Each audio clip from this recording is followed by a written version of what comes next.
எப்படி இருக்கீங்க? This is Sukanya. YouTube channel start பண்ணி இன்னையோட 20 days கம்ப்ளீட் ஆயிடுச்சு. So I am very glad. மகிழ்ச்சி தருணங்களை மறக்க முடியாது. ஸோ என்னோட ஆடியன்ஸ்க்கு என்னோட மனமார்ந்த நன்றிகள்.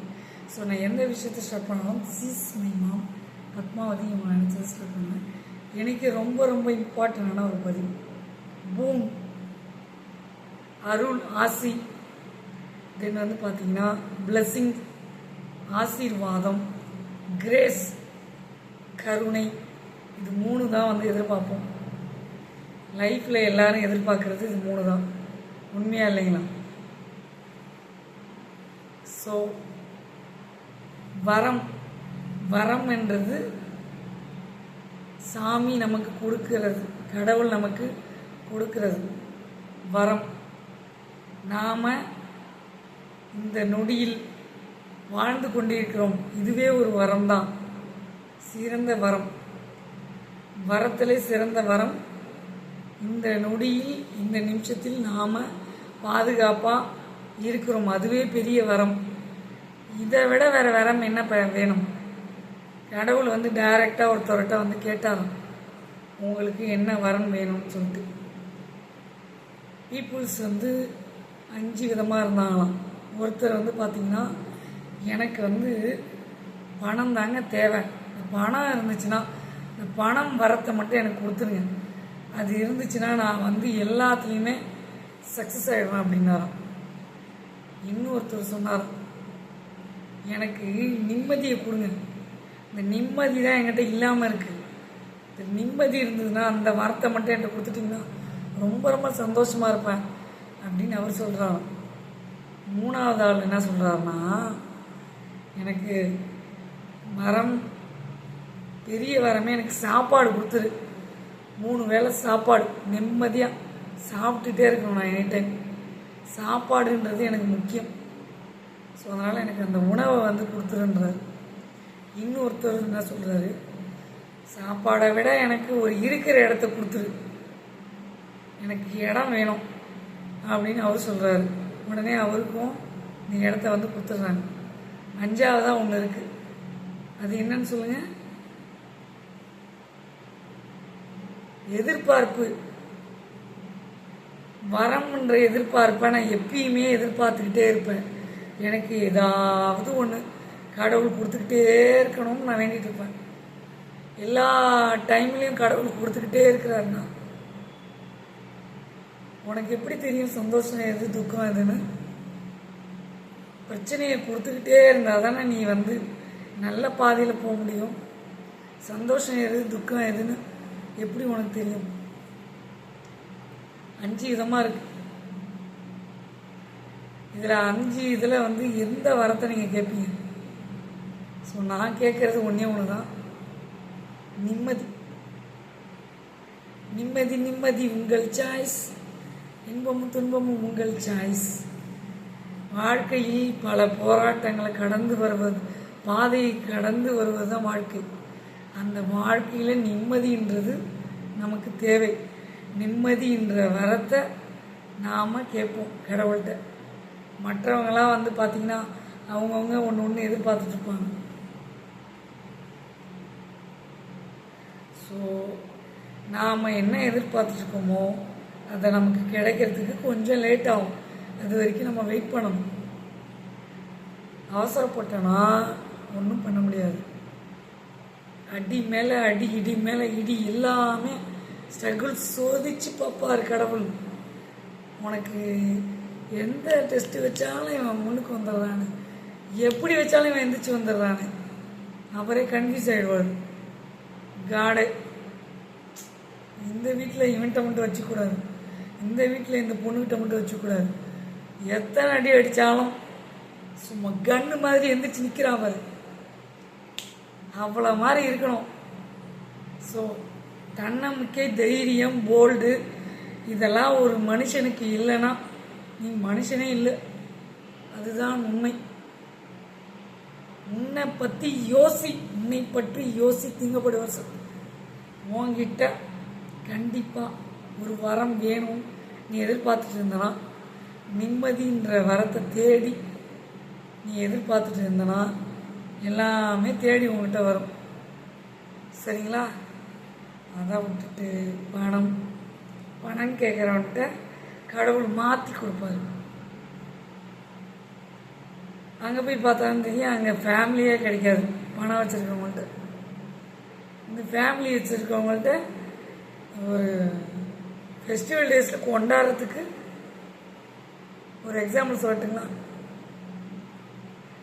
பணக்காரன் நகையை வாங்கி தீபாவளி கொண்டாடுவான். ஏழை தன்னுக்கிட்ட இருக்கிற நகையை போய் கொண்டு அடமானம் வச்சு அவன் ஃபெஸ்டிவல் டேஸை கொண்டாடிட்டு இருக்கான். ஸோ இது மாதிரி தான் ஒருத்தவங்க வீட்டில், சில வீட்டில் குழந்தை வரம் காத்துட்ருப்பாங்க. ஆண் குழந்தை வேணும், பெண் குழந்தை வேணும். குழந்தை இல்லாதவங்க எவ்வளோ பேர் இருப்பாங்க லைஃப்பில். ஸோ அவங்களுக்கெல்லாம் கடவுளே ஏன் வரத்தை கொடுக்க மாட்டுறாரு? ஏன் மாற்றி கொடுக்குறாரு? குழந்தை இருந்தால் நீ ரொம்ப கஷ்டப்படுவ, உன்னால் தாங்க முடியாது, அதனால தான் உனக்கு கொடுக்கல. நீங்கள் நல்லா யோசிச்சு பாருங்களா. ஒரு ஸ்டோரி இருக்குது, சின்னதாக சொல்லலாமா? சொல்கிறேன் கேளுங்க. டாக்டர்கிட்ட போனால் நம்ம எதுக்கு போவோம்? நோய் காயலால் இருப்போம், சீரியஸ் கண்டிஷனில் இருப்போம். ஒரு இரும்பல், ஜுரம், காய்ச்சல், ஒரு ஆப்ரேஷன், வாட்டவர் ஏதோ ஒன்று. டாக்டர்கிட்ட எதுக்கு போகிறோம்? நம்மளை சரி பண்ணுறதுக்கு. டாக்டர் காலையில் எழுந்திரிச்சோடனே இன்னைக்கு நிறைய பேஷண்ட் வரணும்னு அப்படியே வேண்டுவார்? அடுத்தது போலீஸ் ஸ்டேஷன் போகிறோம், நிறைய பிரச்சனைக்காக தான் போலீஸ் ஸ்டேஷன் போகிறோம்.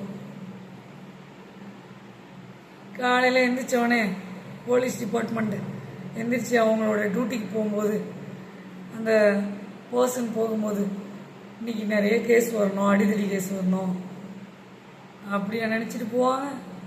கிடையாது.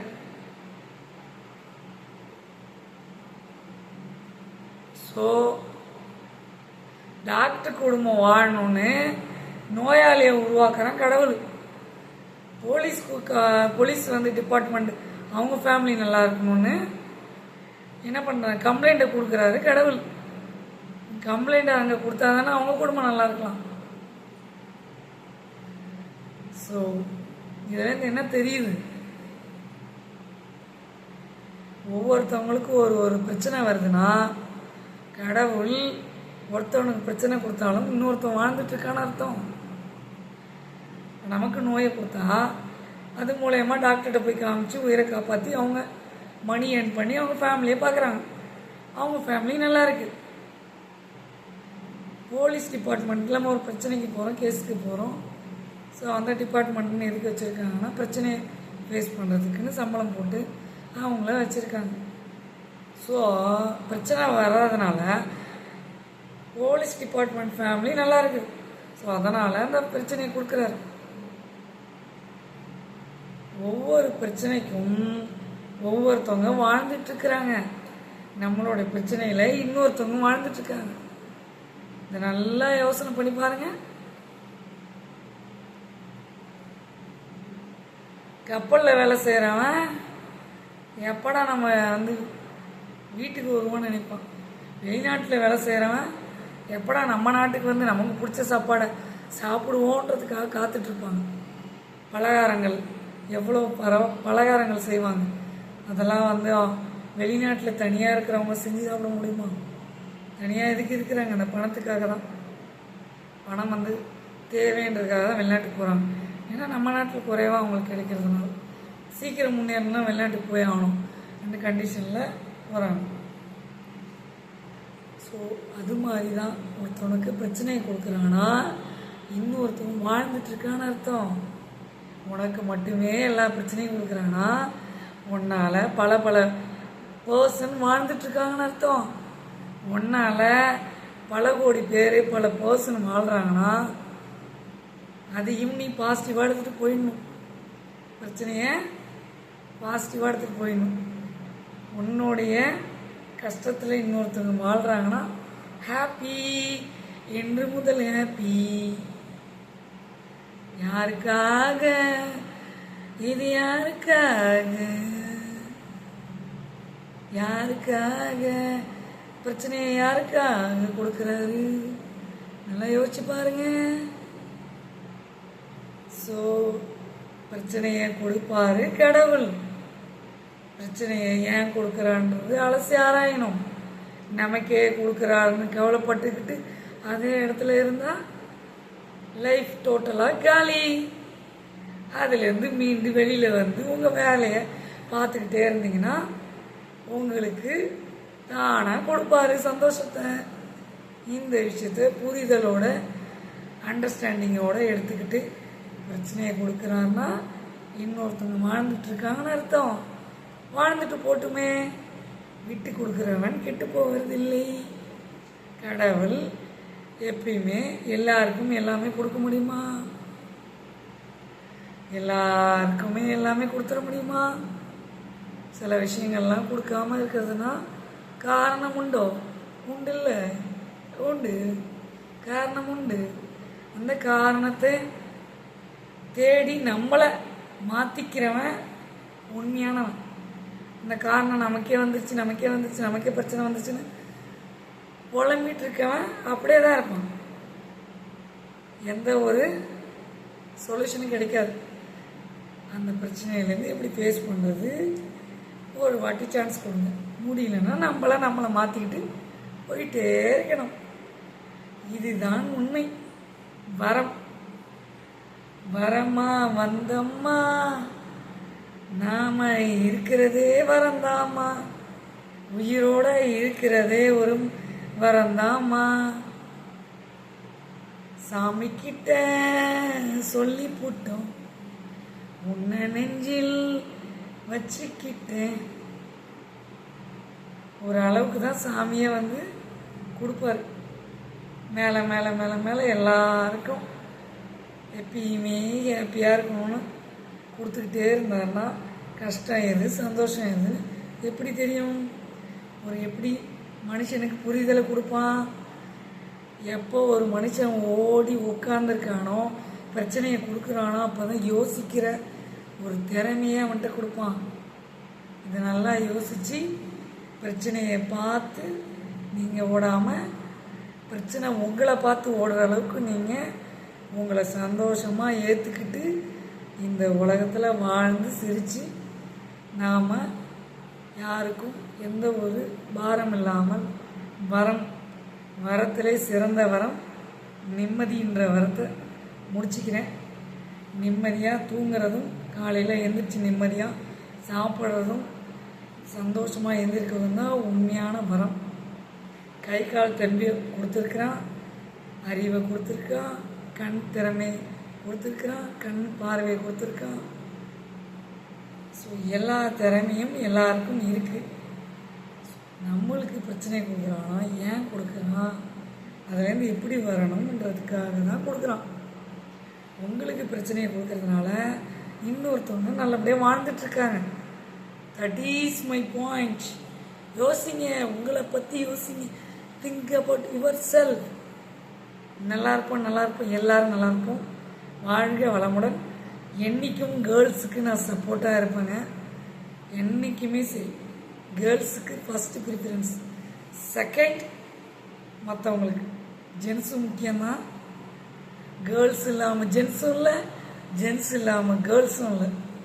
ஸோ 2 பேருமே முக்கியம். புரிதல், அண்டர்ஸ்டாண்டிங், 2 பேரும் ஈக்குவலாக தன்னுடைய குடும்பம்ட்டு நினச்சி வாழ்ந்தால் தான் குடும்பம். நீ பெரிய ஆள், நான் பெரிய ஆளுன்னு பார்த்துட்டு இருந்தோன்னா